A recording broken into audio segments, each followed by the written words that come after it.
Well, hello guys, and welcome back to another Steven Universe review. In this episode, we'll be taking a look at Onion Gang. Oh my gosh, I don't know how they did it. Onion's always been this sort of character he's like an alien, right? He's this weird guy. He never says a single word. He's an alien. And yet they made him human. They made him likable. They made him relatable. They made him understandable. And he never says a goddamn word. God damn it. I did not expect this. I really did not. I just expected, Onion Gang. I expected a bunch of a bunch of more aliens, right? Like Onion. And you do get that, but no, they go one step beyond, and just not at all what I expected. So the episode starts off, Onion and Steven are hanging out, right? They're just playing around. Onion's waiting for his dad to get home.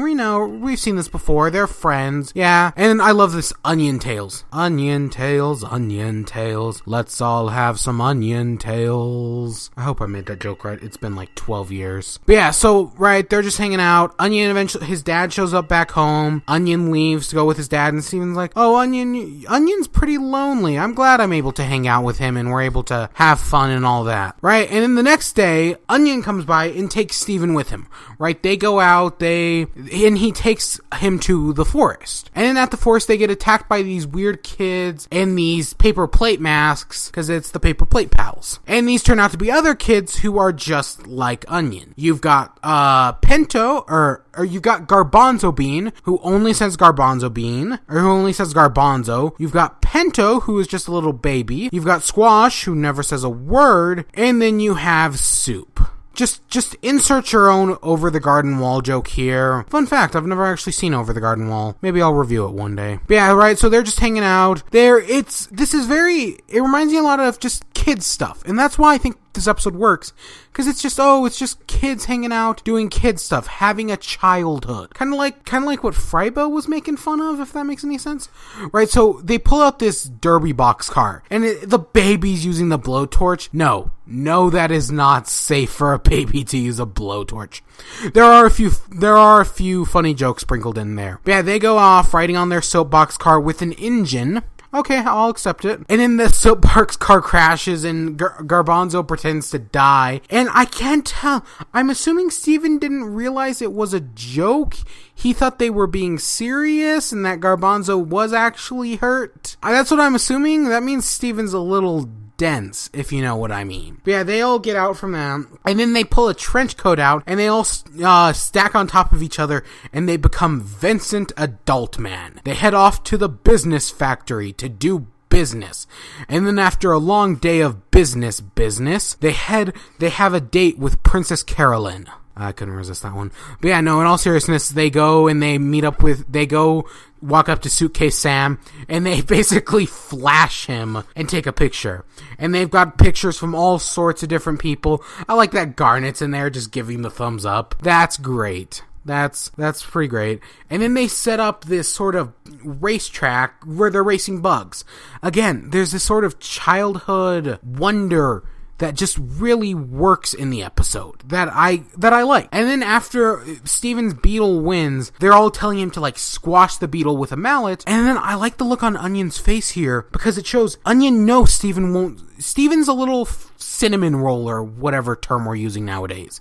He would never squash the beetle, and Onion knows it. Again, he doesn't say a word, or at least a comprehensible word, and yet he still portrays so much. It's so well done. And then Steven is back at the house, right? Because he leaves, because he thinks he's the odd one out, and he's there. He's trying to call up other people. I expected him to have everybody in his phone, but no, he's got Lars 3 times. At one point, he texts PD something, and I was like, please let there be a joke in there. No, there really isn't. And then Onion shows back up and basically goes to drag Steven back to the Onion Gang. And he's like, no, I understand. I was the lonely one, and you just wanted me. They did a reverse of, this normal situation where you all, with the third wheel thing, they did a reverse where instead of people trying to bring in a third wheel, he is the third wheel. Well, kind of. I like it. I think it worked really well. But yeah, Onion has the beetle. They didn't kill it. And Steven runs back to find they're all packing up because when the seasons change, they leave. Which, yeah, we've seen this before, meeting someone and then they have to go away. It's kind of like meeting someone on a road trip and then never seeing them again or rarely seeing them again. So yeah, I understand, completely relatable.